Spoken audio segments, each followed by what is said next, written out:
Hey guys, tonight we're easing into a tale that starts with clouds drifting lazily over the rocky hills of ancient Attica. It's early evening, the air smells of thyme and warmed stone, and in the distance, the Aegean murmurs against the coastline like someone whispering a bedtime secret. You're here, sandals dusty, eyelids already heavy, standing at the edge of a city that doesn't even have a name yet. But the gods are watching. And they're feeling competitive. You probably won't survive this, at least, not with your dignity intact, because you, dear sleepy mortal, are about to witness two of the most powerful gods in Greek mythology battling it out, over civic branding rights. So, before you get comfortable, take a moment to like the video and subscribe, but only if you genuinely enjoy what I do here.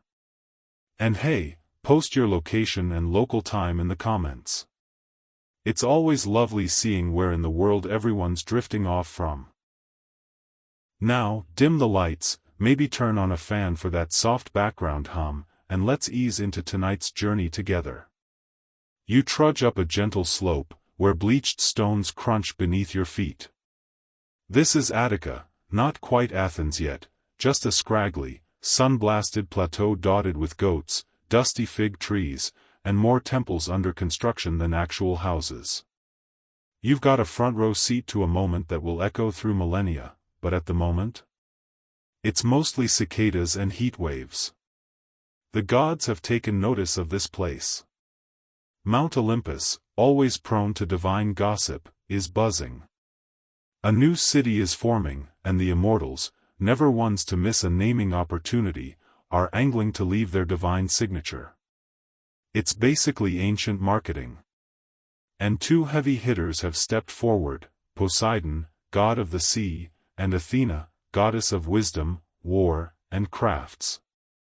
Poseidon arrives first, because punctuality was never his strong suit, but he does love making an entrance.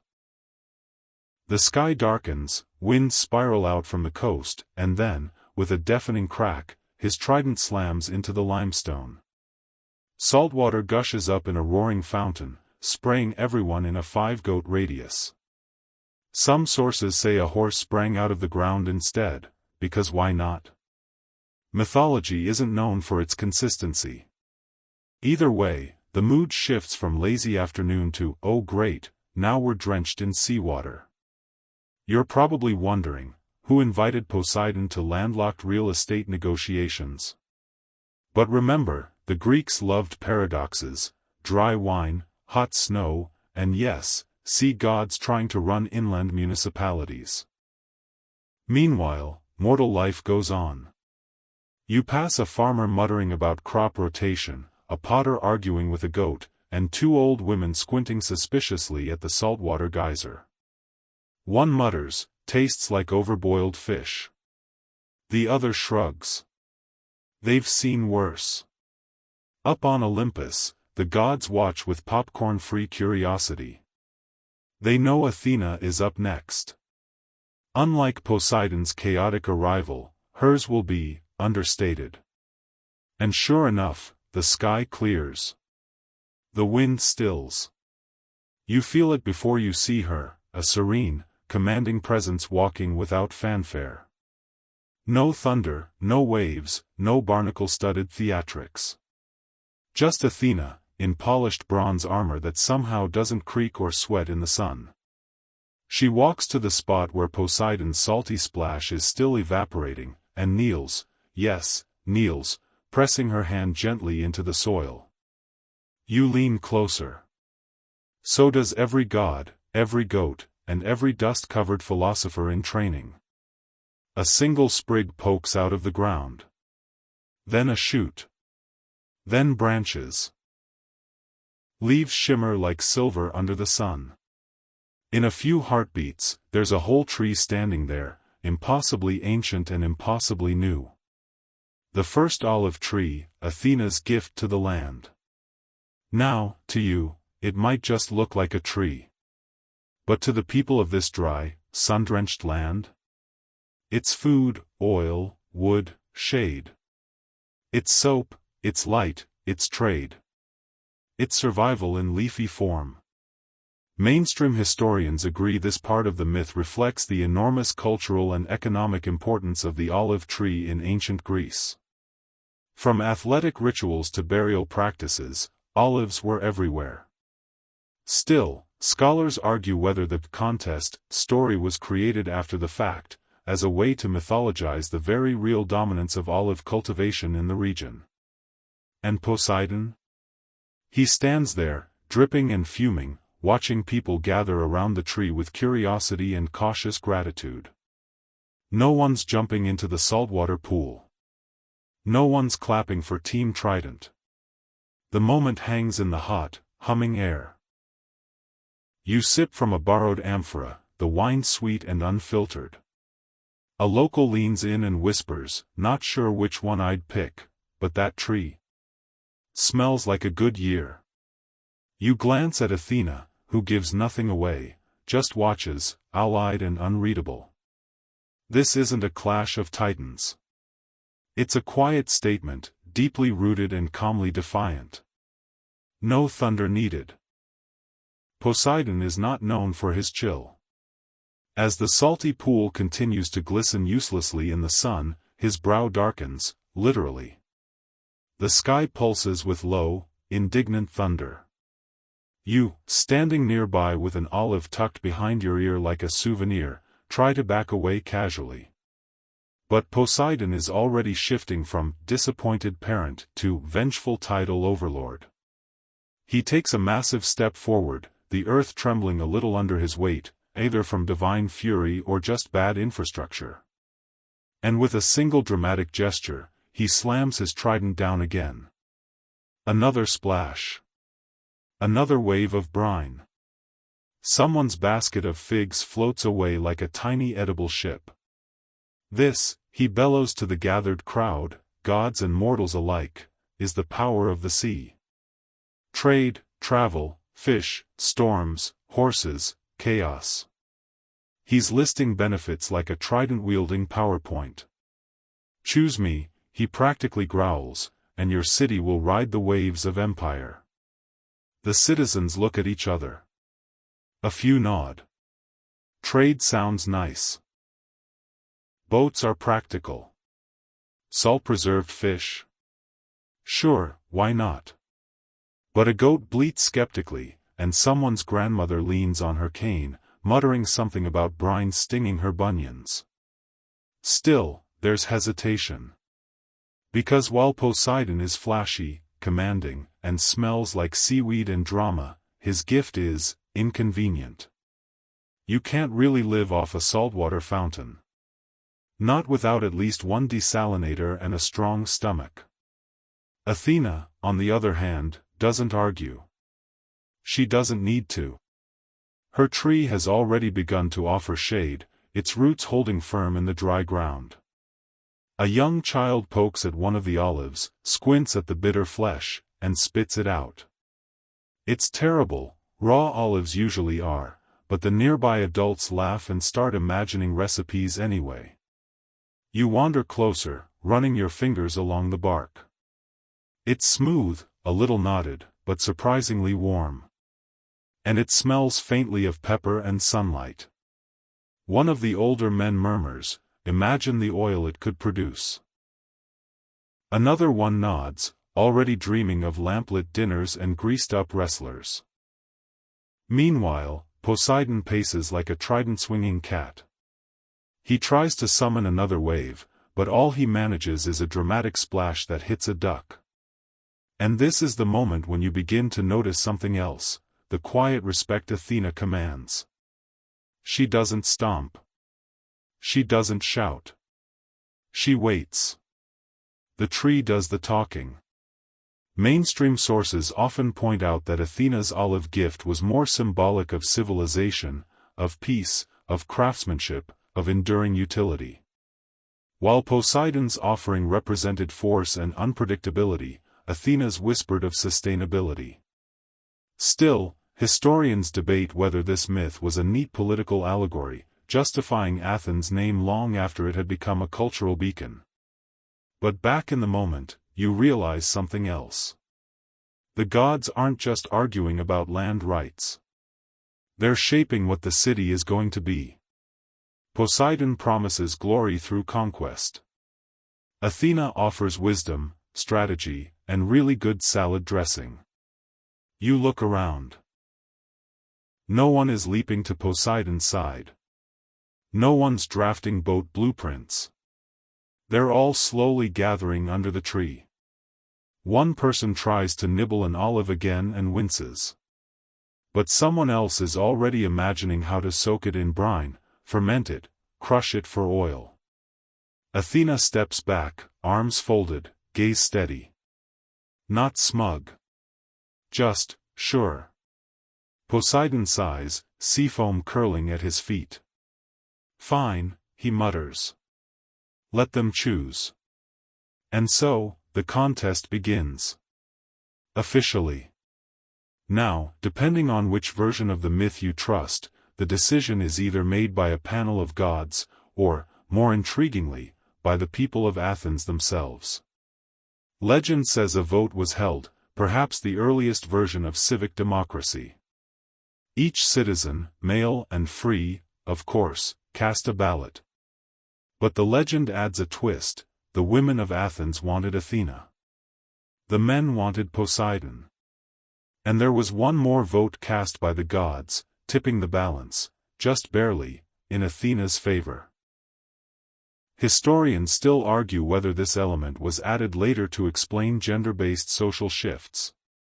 Or maybe it was just an excuse for the patriarchs of the city to cancel women's suffrage for the next several centuries. Either way, the myth holds its breath, and tips toward olive branches. You feel the energy shift. The gods exchange glances. Poseidon grumbles something about starting his own city. Athena nods graciously. And the first vote in Athenian history ends with a tree, not a tide. As the sun dips lower and the scent of olives and dust fills the air, you lie back beneath the still young branches. The world is quieter now. Even Poseidon's waves seem to murmur less angrily.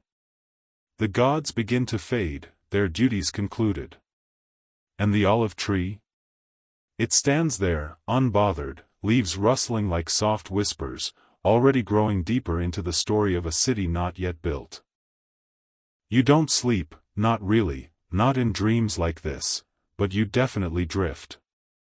The air smells richer now, like rain that didn't quite happen and stone that remembers every summer. A few bees drone lazily around the blossoms of the new tree, already claiming territory like tiny, nectar-fueled real estate agents. The gods have gone silent, or at least, respectfully distant. But Athena hasn't left. She lingers. Not out of vanity, you get the sense she's not really into parades or shiny statues just yet, but because this tree, this gift, is more than a clever mythological mic drop. It's infrastructure. It's identity. And here's the thing about olive trees: they live forever. Okay, not literally, but close enough to make mortals look like mayflies. With the right soil, and a little peace, a single olive tree can bear fruit for hundreds, even thousands, of years. There are olive trees in the Mediterranean today that are older than most languages. Mainstream archaeological records confirm that olive cultivation in Greece dates back at least to the Bronze Age. By the time myths were being told in darkened rooms by men with bad sandals and excellent metaphors, the olive was already a staple crop.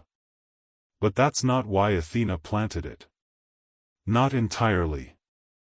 Because this tree? It's not just for snacks. It's for meaning. For metaphors. For bragging rights. It's how she won. You get up, because this is a myth, and somehow you've got sandals again, and follow a winding dirt path that curls away from the tree. The path was barely visible a minute ago. Now it's clear. That's how stories work. They unfold when you follow. The path leads to a low hill, half rock, half sky, with tufts of grass between the cracks.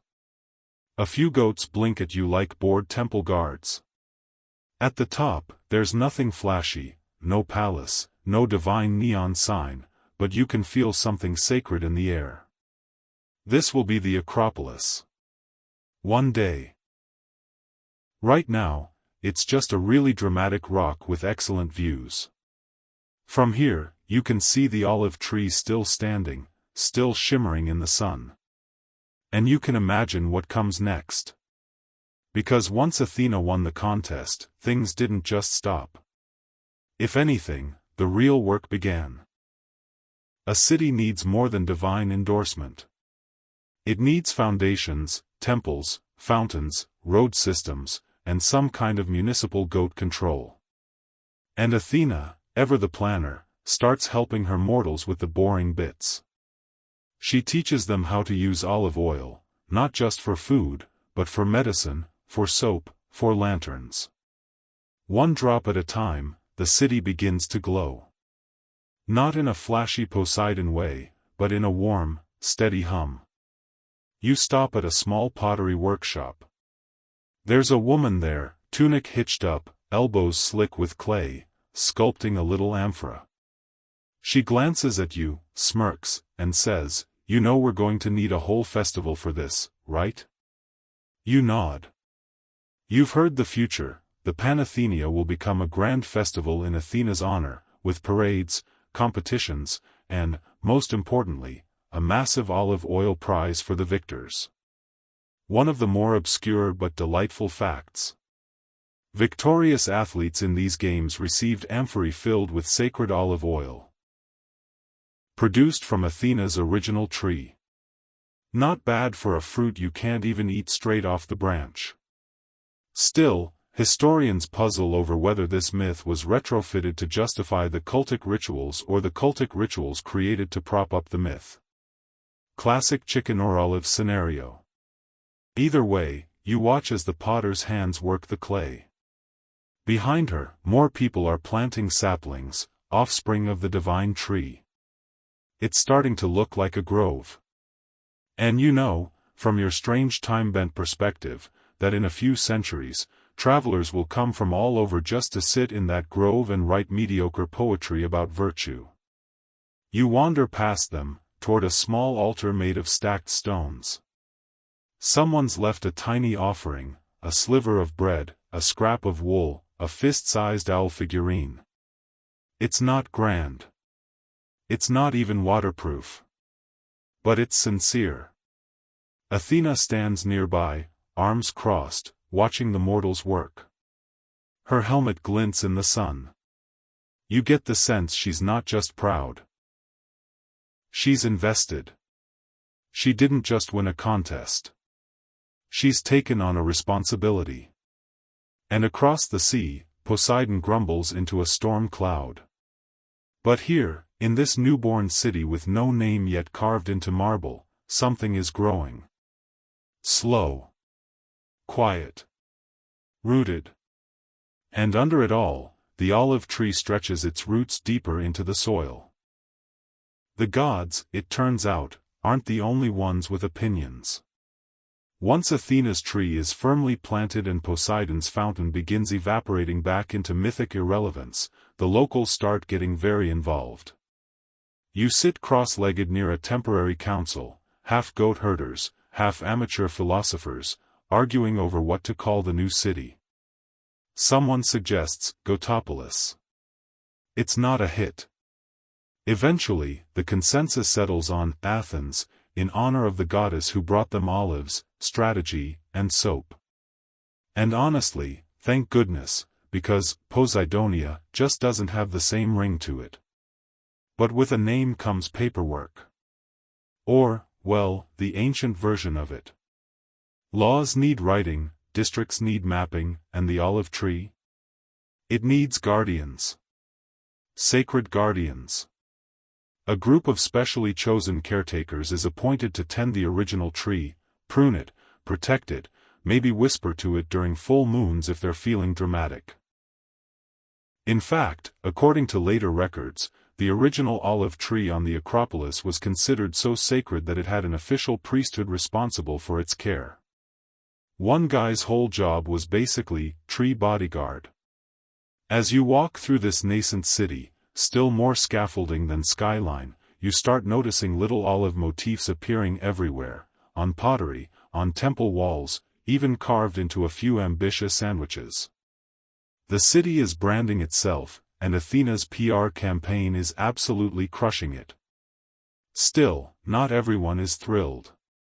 In one shadowy corner of a market, you overhear a man mutter, "Salt water wouldn't rot," and his friend replies, "Yeah, but try frying fish in that."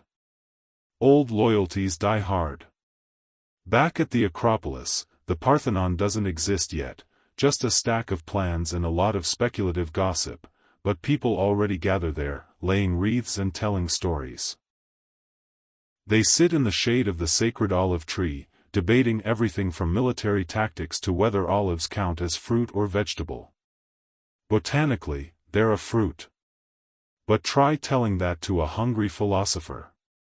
One fringe tidbit that slips into the conversation: some say the olive tree moved slightly during the Persian Wars, dodging fire and lightning, then rerouted itself like some arboreal superhero.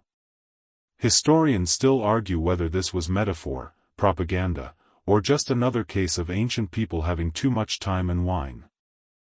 You lie back beneath a different olive tree, young, but descended from the first.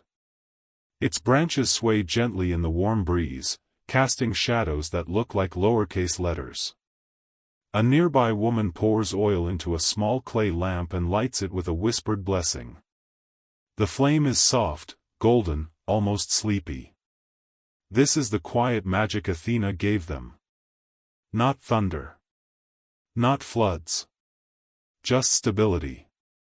A glow in the dark. Something to build a city on. Even the animals seem calmer under her influence.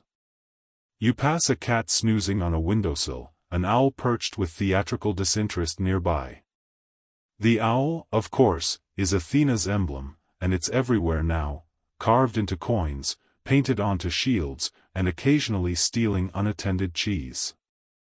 One particularly rotund owl lands beside you, blinks twice, and hoots softly, as if to say, "You see? This is how you win a contest." Slow routes. Long plans. Olive snacks. And you begin to see what Athena knew all along. While Poseidon stormed and roared, she planted. While he pounded his chest, she mapped irrigation. While he tried to claim attention, she gave people tools to grow.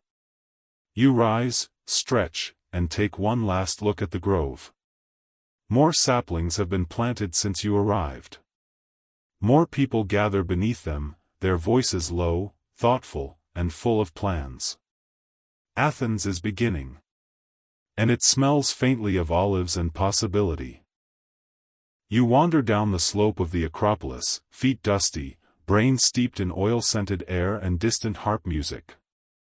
The sacred olive tree fades behind you, but its influence only grows. In every courtyard, on every scroll, and at the corner of every toga trader's pitch, the olive takes center stage. A potter beckons you over. He's sculpting an amphora the size of a toddler, his fingers smooth and practiced. For the games, he says proudly, they'll fill this with oil from that tree. You peer inside, still empty, but your imagination does the rest. See, olive oil wasn't just kitchen stock. It was wealth. Prestige. And very likely, the reason more than a few philosophers kept their skin so unnaturally dewy. It lit homes, anointed athletes, cured minor ailments, and kept armor from rusting. Basically, if you could rub it on something or light it on fire, it had olive oil on it. Mainstream archaeological finds support this. Storage jars, pressed stones, and oil lamps litter the ruins of ancient Athens like the plastic bottles of antiquity. Olive oil wasn't just a byproduct of Athena's win. It became the city's identity. Still, scholars debate whether Athens' dependence on olive cultivation was practical genius or long-term monoculture madness. Some argue it left the land vulnerable to blight and soil exhaustion. Others say it forced Athens into trade networks that sparked its golden age. Either way, you can't shake the feeling that the whole place smells faintly like salad. A woman stops you at a vendor's stall, dipping a piece of barley bread into a saucer of golden oil and sprinkling it with salt. "Try this," she says. "It's how Athena meant it to be." You take a bite. It's subtle, peppery, rich, calming. And as you chew, you watch a group of children nearby playing a game that involves throwing olive pits at each other and then pretending to philosophize. One tiny child squints dramatically and mutters, "What is truth?" before being gently bonked on the head by a pit. You pass through the agora, the city's heart, where olive branches hang over entryways like leafy charms. Some are braided into wreaths, others left to dry and crackle in the sun. The market sells everything: spices, wine, scrolls, live ducks, questionable statuettes of Zeus in compromising poses, but everyone stops for the oil merchant. He's a wiry man with a stained tunic and the solemn aura of someone who's measured life in drips and decanters. He lets you sniff a clay jar, and it's like standing in a sun-drenched grove during the golden hour. "This one," he whispers, "was pressed during a lunar eclipse. Very lucky." Behind him, a painted sign declares, "Oil from Athena's lineage, purity guaranteed by sacred goats." You don't ask. Then, just when you think the myth's echoes can't get any louder, you spot a gathering at a gymnasium courtyard. Naked men, very oily, very serious, are wrestling. Each contestant glistens like a rotisserie chicken. They've been rubbed down with olive oil to enhance grip, protect skin, and, let's be honest, look heroic. One older man in the crowd turns to you and says, "You know they scrape it off afterward and sell it?" He gestures to a bottle. "Collector's item." You blink. He grins. "Everything here smells like Athena." And he's not wrong. Even the lamplighter at dusk moves down the street with a little pot of oil and a wick. One touch, and the flame flares soft and golden. A line of lanterns flicker to life, painting olive-shaped shadows on the walls. You follow their glow. Eventually, you find yourself back beneath the original tree, now wrapped in woven garlands and quiet prayers. The breeze carries a hint of rosemary and oil. The night sky has rolled over Athens, stars blinking down like curious gods. And you understand, this wasn't just a divine contest. It was urban planning with mythological flair. The stars are out now, scattered lazily across the velvet sky like a careless god's idea of confetti. You lie back under Athena's tree again, yes, the same one, and no, it hasn't aged a day, and you listen. The city hums gently in the distance. Not the chaos of Poseidon's surf, but a low murmur, sandals on stone, the clink of amphory, someone reciting poetry with too much enthusiasm. And somewhere amid the olive-scented peace, you begin to hear a quieter kind of thunder, debate. Because, of course, not everyone was happy with how things turned out. According to some of the more gossip-prone versions of the myth, the decision to name the city after Athena wasn't as unanimous as later bards made it sound. In fact, one particularly juicy variant claims it came down to a literal vote. And not just from the gods, mortals voted. In this telling, the men of Athens voted for Poseidon, favoring his strength, his naval power, and maybe his dazzling seahorse hair. The women voted for Athena, drawn to her wisdom, her crafts, her protective, and arguably better-dressed, demeanor. The vote was close. One single ballot tipped the balance in Athena's favor. Poseidon, predictably, did not take this well. He struck the city with drought. He flooded parts of it. He passive-aggressively withheld sea breezes for weeks at a time. The kind of divine sulking that makes weather historians sigh with resignation. And what did the men of Athens do in response? They banned women from voting. Yes. Really. It's not the most shining example of democratic maturity, and to be fair, even historians argue whether this version of the myth emerged to explain a social custom or to justify it after the fact. Either way, it's a classic example of myth bending to fit the politics of the moment. You watch this all play out in soft-edged dream logic, voices raised, gods brooding, olive leaves fluttering despite the drama. A goat walks through the scene, completely unfazed. The city, despite its divine origins, remains painfully human. Still, the vote, however mythical, solidifies something important. Athena isn't just a goddess with good branding. She's a patron. A guardian. She doesn't demand loyalty with threats. She earns it with guidance. Olive oil and democracy don't make a flashy team, but they're weirdly effective. You stroll through a small side street where women sit weaving under lantern light, fingers nimble. One leans over and tells you, "We owe her our peace." Another adds, "and our moisturizer." They laugh quietly. Not reverent. Familiar. There's a small shrine on the wall nearby. It's just a niche with a figurine of Athena, helmeted, owl at her side. Around her are tiny offerings, a hairpin, a smooth pebble, a sprig of rosemary dipped in oil. You kneel and leave behind a pit from the olive you snacked on earlier. It feels oddly appropriate. As you rise, an older man shuffles by, tapping the ground with a stick. He mutters, "Should have picked the sea god. At least we'd get fish." But even he's carrying a basket of olives. That's the thing about Athena's gift, it's slow. Quiet. Unassuming. But it lasts. Her tree doesn't need applause, it grows anyway. You return to the Acropolis one more time.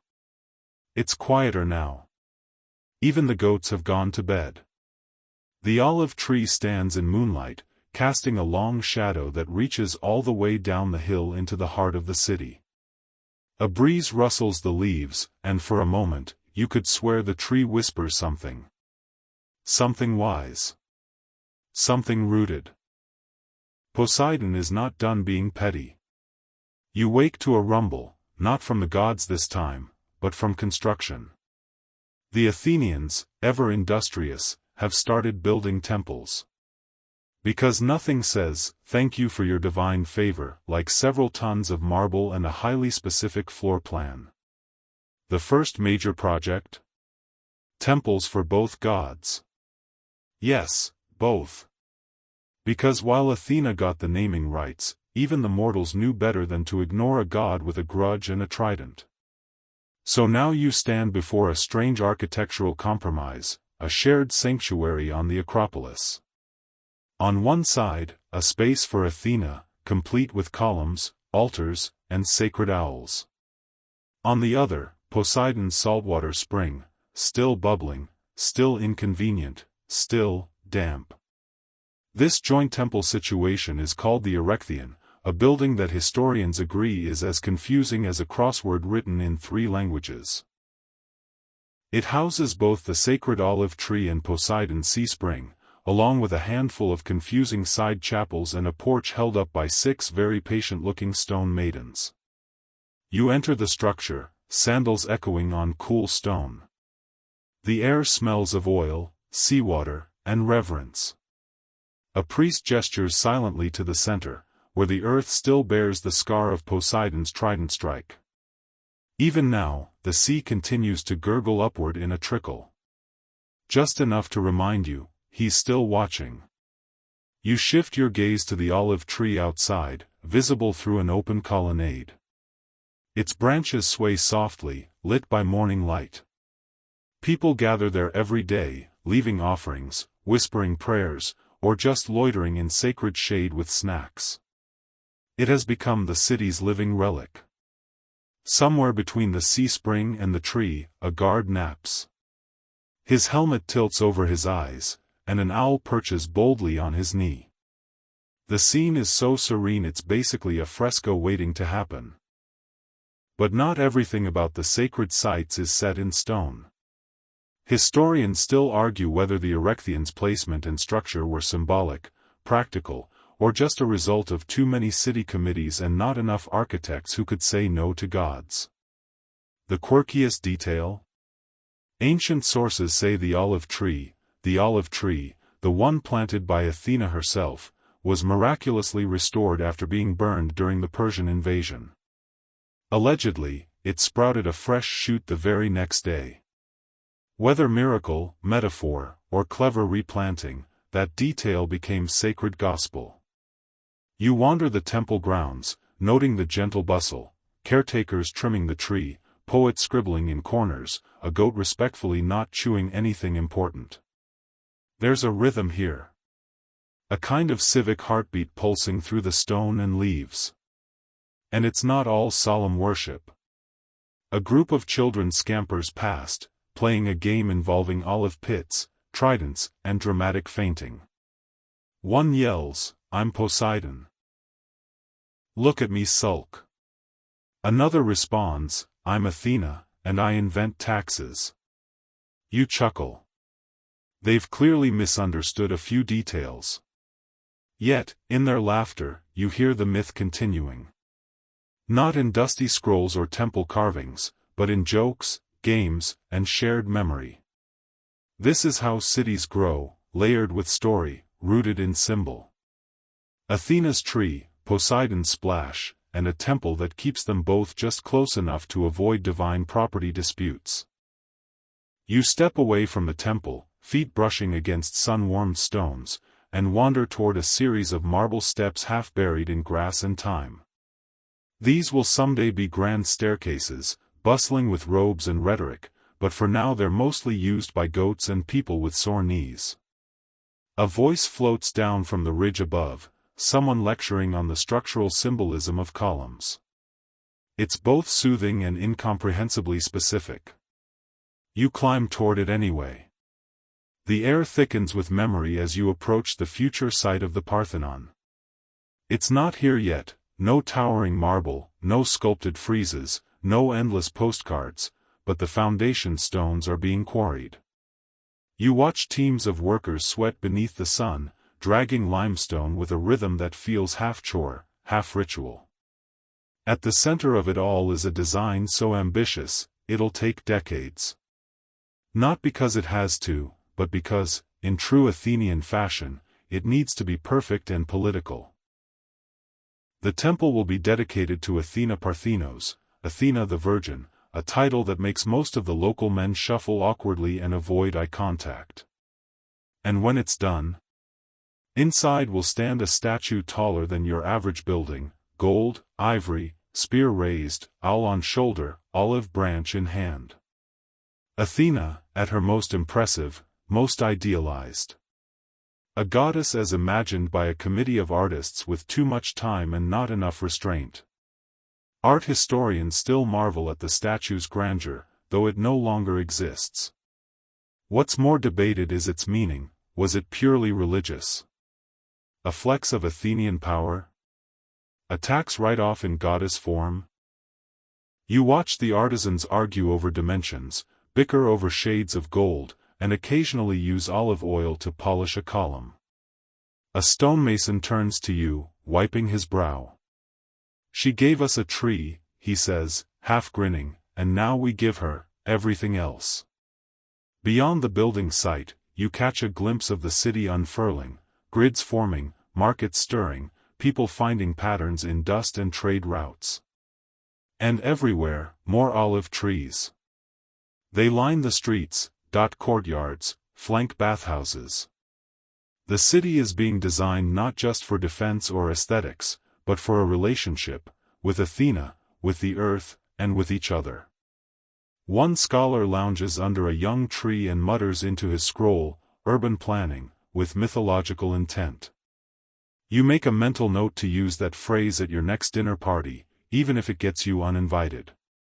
Then, like any good Athenian, you join the crowd gathering to watch an impromptu play performed on a makeshift stage.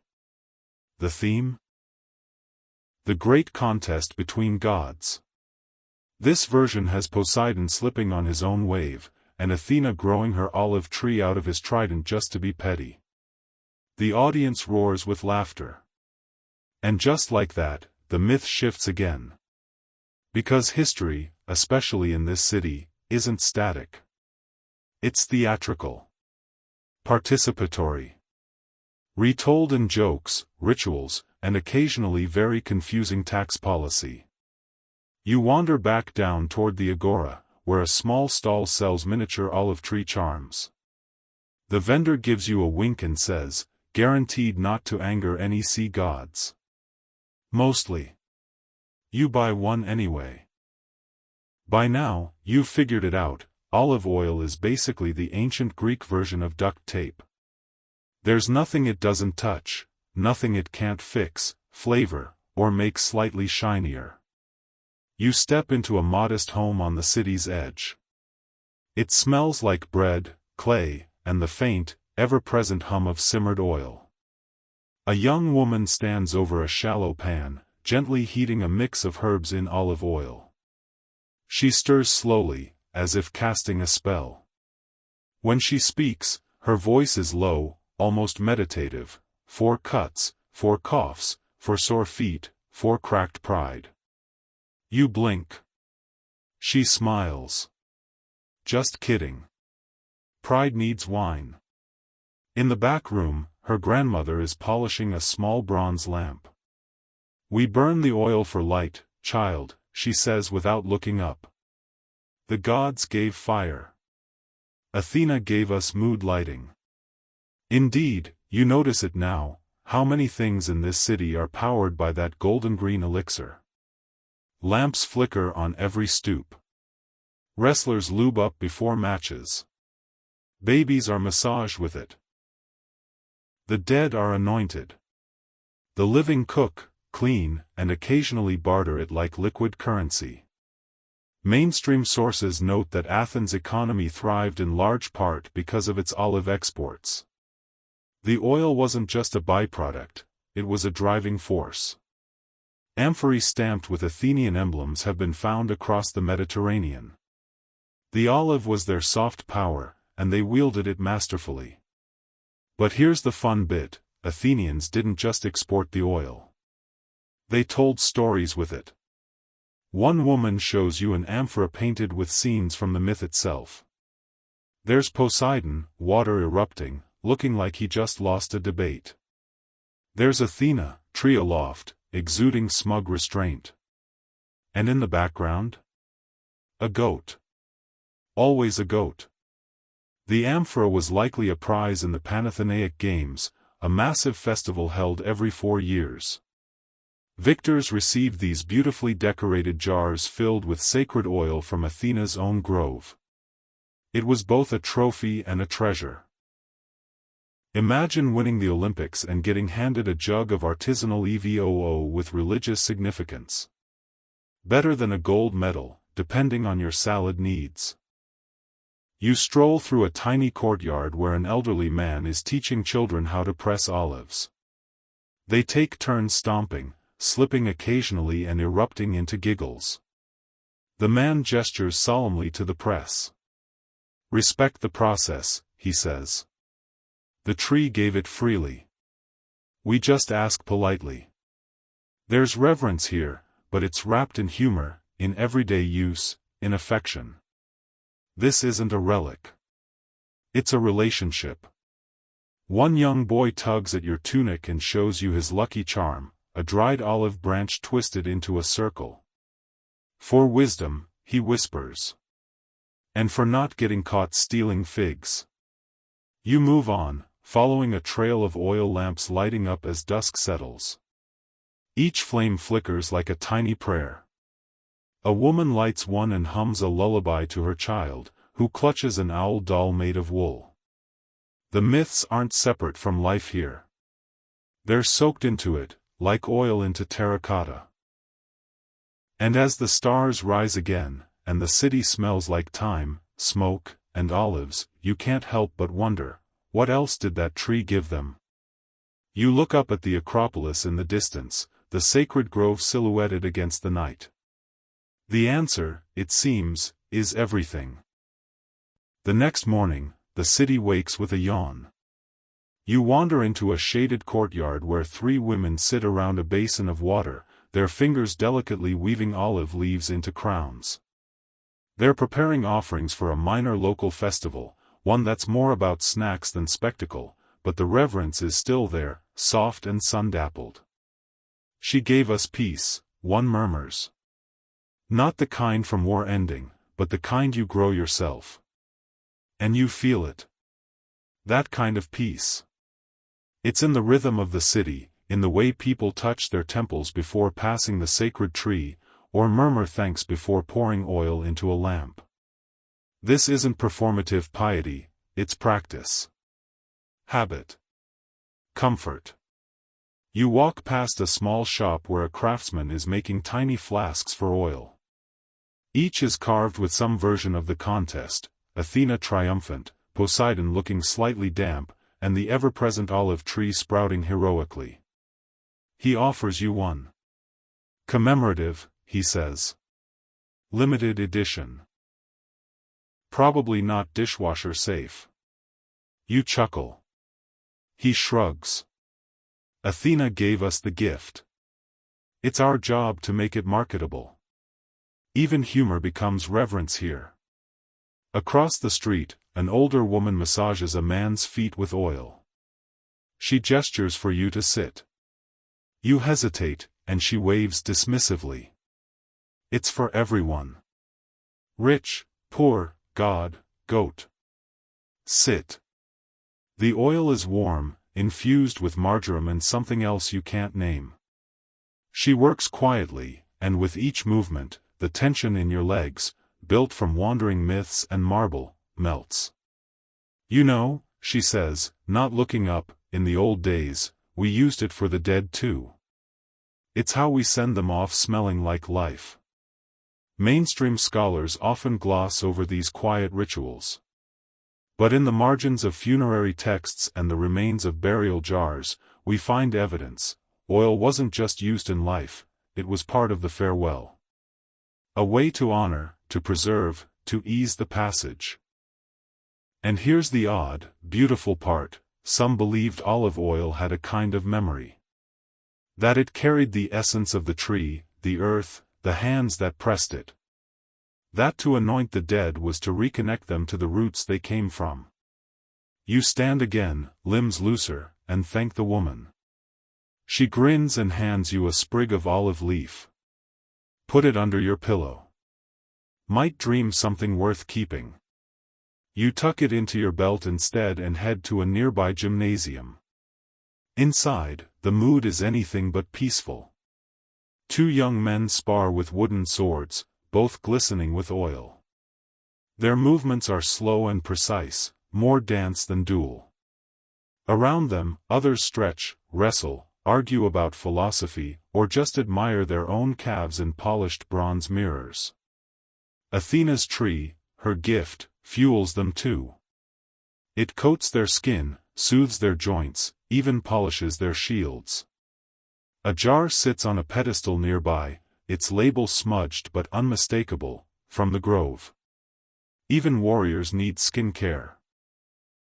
You step out into the late morning sun and notice something small, a baby owl perched atop a column, half asleep, feathers ruffled like an old man's hair. It blinks at you. Maybe approvingly. You pass a group of children drawing in the dirt, sketching tridents and trees, arguing over who gets to be Athena. One tiny boy says, "I want to be the tree." Everyone agrees he's the wisest of them all. And as the day stretches onward, you realize something important. Athena's gift wasn't just oil. It was identity. The tree gave them structure, pride, ritual, trade, humor, nourishment, death rites, athletics, and philosophy. It rooted them. And now, it's rooting you. You find yourself in a shaded grove just outside the city walls. The sun hangs lazily overhead, dappled through the olive leaves that rustle with the soft gossip of the wind. This grove, you're told, is a sacred place. Not just because it's filled with descendants of Athena's original tree, but because of who watches over it. You don't see her at first. You hear her. A soft whoo, low and throaty, and then the ruffle of feathers. Perched on a crooked branch is Athena's favorite companion, an owl. Not just any owl, the owl. Small, round, unimpressed. It blinks at you slowly, the embodiment of academic judgment and 2 a.m. logic spirals. It tilts its head as if to say, "You've returned without a thesis?" This bird, known in later times as the little owl, Athene noctua, becomes an enduring symbol of the goddess and her city. Coins minted in Athens bear its image. Sculptures include it beside Athena's statues. Children make dolls shaped like it. And at night, when the streets fall quiet, some claim you can hear it whispering advice, mostly sarcastic. A merchant passing by gestures at the bird. "That's why we keep owls," he says. "To keep us clever. And to keep mice from stealing the olives."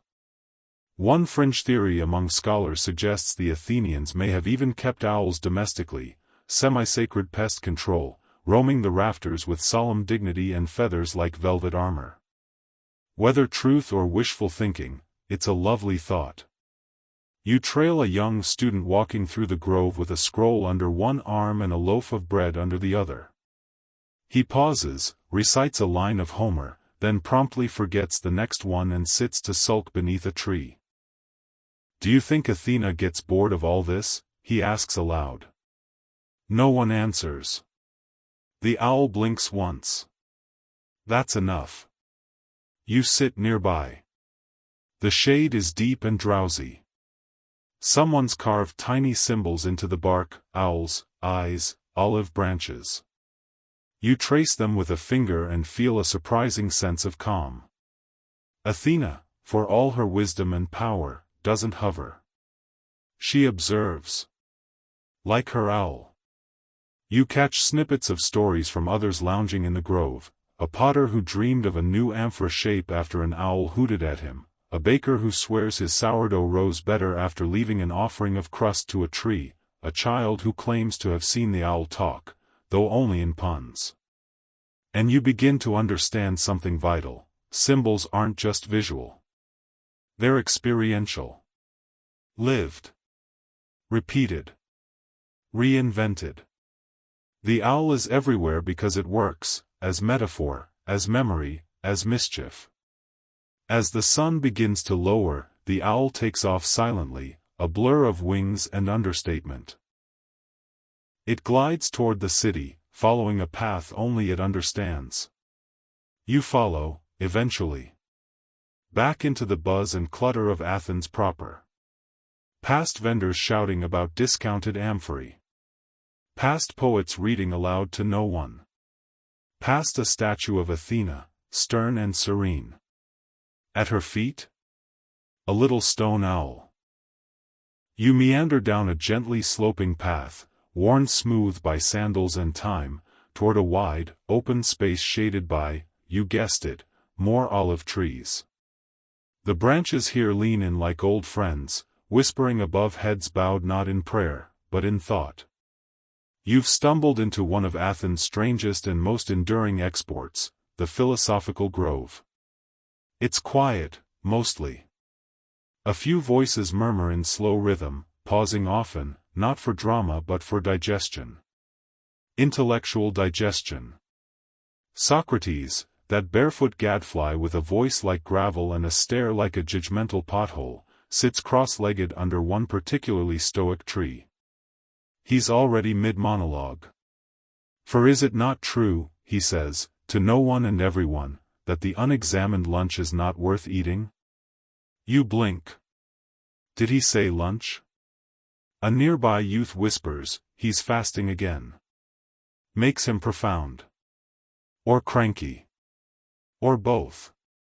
You ease down into the grass, and soon you're caught in the quiet undertow of slow, looping logic.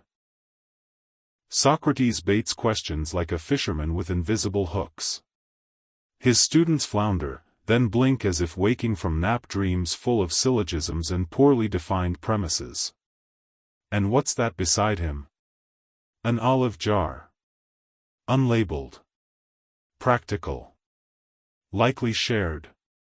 You glance around and realize something oddly beautiful. All the great thinkers have their favorite tree. Plato's is tall, a bit too symmetrical, like it was groomed into place. Aristotle's is wider, lopsided, leaning just a bit like it's tired of absolute truths. Diogenes probably just yelled at a tree once and then used it as a nap spot. Mainstream history confirms the role of olive groves in early philosophical activity. These weren't just places of agriculture, they were intellectual retreats. Academies and lyceums sprouted near the sacred trees, blending nature with knowledge in a way modern universities would later try to imitate, with varying degrees of cafeteria success. You move through the grove, brushing against a stone bench where someone carved, "All men desire to know, but most just want a nap." Below it, someone else scrawled, "Plato was here. So was an owl." A group of teenagers in togas argue about ethics beside a fig tree. One holds up a squashed olive and asks, "But if I eat this knowing it was crushed, am I complicit in its pain?" The others nod solemnly. One writes it down. Another odd tidbit you pick up from an older man dusting scrolls: the olive tree groves also served as safe zones during certain festivals. Places where even enemies could sit down, share oil, and suspend their grievances, briefly, awkwardly, but sincerely. Historians still argue whether these moments of olive diplomacy were practical, performative, or just an excuse to sit down during war season. You pause near a tiny spring, likely once part of an irrigation system, now more philosophical footbath than functional channel. An owl perches nearby, watching a group of students fail to agree on whether nothingness can be defined. One of them throws an olive pit in frustration. Another retrieves it and adds it to a growing pile labeled thought debris. You close your eyes for a moment, letting the late afternoon breeze ripple over you, warm and slow. The scent of olive leaves, worn parchment, and distant clay dust fills your nose. Athena's presence here is soft. Not in statues or lectures, but in the act of thinking. Of gathering under branches. Of asking questions that can't be answered before bedtime. As the sun dips lower, casting golden beams through the grove like philosophical spotlights, you feel wiser. Or at least, more comfortably confused. The next morning rolls in with a breeze that smells faintly of sea salt, Poseidon's reminder that he hasn't entirely left the chat. You head toward the docks, where the city meets the water with its usual Athenian flair, bustling, loud, and occasionally goat-adjacent. Olive oil amphorae are being loaded onto ships bound for every corner of the known world, each stamped with Athena's owl, her olive branch, or, if the artisan was feeling cheeky, both mashed together like a mythological logo. And yet, just beyond the wharves, a merchant gestures across the waves and says, "You know, we weren't his only favorite." He's talking about Poseidon. You raise an eyebrow. He nods. He had other cities. Other tries. Curious, you follow him to a shady alcove near a tavern where an old map is pinned to a wall. He points to several locations: Corinth, Helike, Troezen. All cities that once laid claim to Poseidon's patronage. In Corinth, Poseidon had temples nearly as grand as Athena's. The city prided itself on naval strength, sea trade, and the occasional horse-themed festival. In Helike, Poseidon was worshipped with such fervor that the entire city was considered under his protection. Until it sank. Yes, one stormy night in the 4th century BCE, Helike disappeared beneath the sea, likely swallowed by a tsunami. The story was so dramatic that even later Romans whispered about it, unsure whether it was divine punishment or just a very poorly located real estate decision. Historians still argue whether the sinking of Helike was mythologized because of its Poseidon worship, or whether the god's branding got stronger because of the drama. Either way, the sea reclaimed what had once honored it most. You imagine Poseidon watching it happen, arms crossed, eyes narrowed, not gloating, exactly, but certainly not surprised. Troezen, by contrast, kept things quieter. Known more for its association with Theseus, another one of Poseidon's complicated parental projects, it offered the sea god quiet reverence, horses, and hero stories. You sip watered wine in the tavern and overhear a group of sailors swapping tales. One boasts, in Poseidonia, the fish practically leap onto your plate. Another snorts. They also taste like tridents. And that's the thing, while Poseidon didn't win Athens, he didn't exactly lose everything.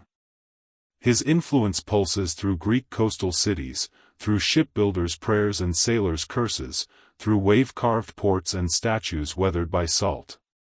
Even here in Athens, his presence lingers, especially when the sea gets feisty, when trade slows, when someone finds seaweed in their sandals. You pass a small shrine tucked near the docks, half hidden behind stacked crates. A trident is etched into the wall. Someone's left a fish, a polished shell, and a tiny cup of wine. A priest steps out, drying his hands. He's not forgotten, he says quietly. Just, not the mayor. And as you turn back toward the city, olive trees waving like sleepy spectators, you realize the gods aren't just patrons, they're metaphors. Athens chose Athena not just because of what she gave, but because of what she meant. Wisdom over power. Roots over waves. Patience over spectacle. But Poseidon? He's still out there, somewhere beyond the horizon, stirring the sea and waiting for another city to claim. You return to the grove where it all began. The sacred olive tree stands as it always has, solid, quiet, unimpressed. A group of schoolchildren sits in a loose circle at its base, listening to a young storyteller whose gestures are big and enthusiastic. And then, he says, Poseidon raised his trident and yelled, "You'll regret this." But the olive tree just kept growing. The kids giggle. One of them leans close to the trunk and whispers, "Thanks, tree." You settle on a nearby stone and let the voices drift. It's a charming scene, but something tugs at you, a need to dig deeper, to ask, was there ever really a contest at all? Because here's the twist, some ancient sources don't mention a contest. Others disagree entirely on the sequence. Some say Athena planted the tree first. Some claim she restored a dying grove. Still others argue the myth was political propaganda, created long after the fact to explain why a city named Athens needed a goddess-shaped justification. Historians still argue whether the olive tree myth reflects a real cultic rivalry between Athena and Poseidon, or whether it was simply retrofitted mythology, scribbled into scrolls to lend divine weight to civic pride. Some believe the myth was used to explain pre-existing agricultural traditions. Olive trees had been cultivated in Attica long before the classical age. So maybe the gods were written in afterward, like divine footnotes. You watch as one of the children stands and reenacts the trident strike, poking a stick into the ground and shouting, "Salt for everyone." Another mimics Athena, holding up a twig solemnly like it's a scepter of snacks. They don't care about scholarly debates. To them, the myth is as true as the tree. The olive exists. It feeds them, lights their homes, oils their sandals. Why wouldn't a goddess have given it to them? You turn to a nearby philosopher sipping tea, probably brewed with olive leaves, because of course, and ask, "So, which version do you believe?" He shrugs. All of them. None of them. Doesn't matter. You raise an eyebrow. He grins. Truth isn't the point. The roots are. And that, strangely, hits harder than expected. You take a walk through the city's quieter corners, past aging mosaics and temple ruins mid-construction. The myths are everywhere, not rigid, but echoed. In household shrines. In old songs sung while crushing olives. In the way people still bow their heads passing the original tree. It's not about accuracy. It's about memory. One fringe interpretation suggests the myth was a metaphor for balance, sea and land, force and wisdom, chaos and structure. Athens, as a city, tried to walk that line. Maybe it still does. And the tree? The tree doesn't care what version you believe. It just grows. You return, one final time, to the Acropolis, now touched with sunset. The sky glows in bands of peach and copper, the marble temples catching the light like old bones dressed in gold. And there it is. The tree. It stands in silence, surrounded by low stone benches and offerings both fresh and forgotten. Someone's left a tiny bronze owl with one wing bent. A child's drawing flaps in the breeze, stuck between two roots. A crust of bread rests near the trunk, neatly wrapped in a fig leaf. You sit and let the stillness sink in. The city behind you murmurs with life, but here, under this tree, time dilates. Most trees, when they fall, leave behind silence. This one has done the opposite. Even in the moments when it burned, yes, burned, its story grew louder. That's right. During the Persian invasion in 480 BCE, the Acropolis was torched.